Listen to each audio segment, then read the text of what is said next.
बिस्मिल्लाहिर्रहमानिर्रहीम। मेरी प्यारी प्यारी यूट्यूब फैमिली, उम्मीद करती हूँ आप खैरियत से होंगे। आज मैं आप लोगों के साथ शेयर कर रही हूँ दही बल्ले बनाने का तरीका।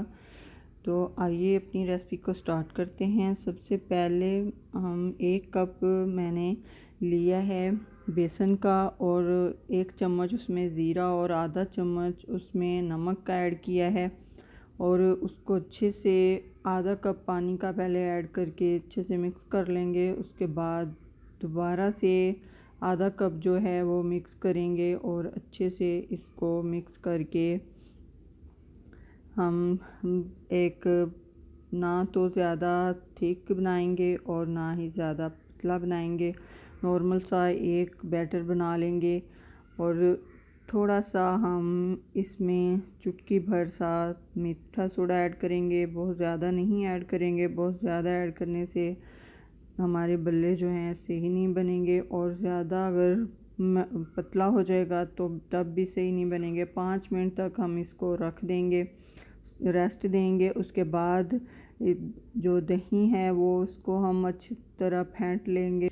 अच्छी तरह फेंट कर हम इसको भी साइड में रख देंगे और फिर हम 5 मिनट तकरीबन हमारे हो गए हैं और घी भी हमारा गर्म हो गया था। अब हम चम्मच की मदद से थोड़ा थोड़ा महलूल जो हमने बेसन का बनाया है वो इसके अंदर ऐड करके हम बड़े तैयार कर लेंगे। बहुत ज़्यादा तेज़ आंच नहीं रखेंगे हमारे बड़े, क्योंकि बाहर से तो पक जाएंगे लेकिन अंदर से अच्छी तरह नहीं पकेंगे और इनका पानी जो ड्राई नहीं होगा, इसलिए हम हल्की आंच में पकाएंगे।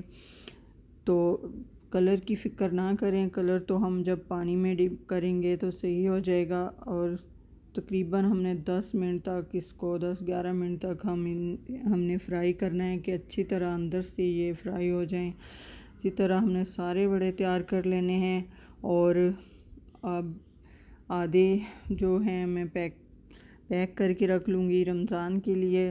आप पैक करके इसको रख सकते हैं, तकरीबन 2 से 3 माह तक ये ख़राब नहीं होंगे। ये देखिए अंदर तक ये से ज़बरदस्त से पक गए हैं, इसमें कोई गुठली बाकी नहीं रही और हमारे इसी तरह ज़बरदस्त से हमारे बड़े तैयार हो गए हैं। अब मैं इसको पानी में डिप करके रख दूँगी। देखें पानी में सिर्फ 2 से 3 मिनट डिप करने हैं कि इसका ऑयल और जो मीठे सोडे का टेस्ट होता है वो भी निकल जाता है पानी में और इससे सेहत भी ख़राब नहीं होती, ऑयल निकल जाता है इसलिए। और अब हम एक प्लेट लेंगे खूबसूरत सी, उसमें बड़े ऐड करेंगे और फेंटा हुआ दही और उसमें मैंने प्याज टमाटर ऐड कर लिए थे और अब ग्रीन चटनी जो बना के रखी थी वो ऐड करूँगी और मीठी चटनी ऐड करेंगे और ऊपर थोड़ा सा चाट मसाला ऐड करेंगे तो मज़ेदार से हमारे बड़े तैयार हैं। अगर आज की ये मेरी बड़ों वाली रेसिपी आप लोगों को पसंद आई हो तो लाइक और शेयर और सब्सक्राइब करना मत भूलिएगा। मिलते हैं किसी नई वीडियो के साथ। अल्लाह हाफिज़।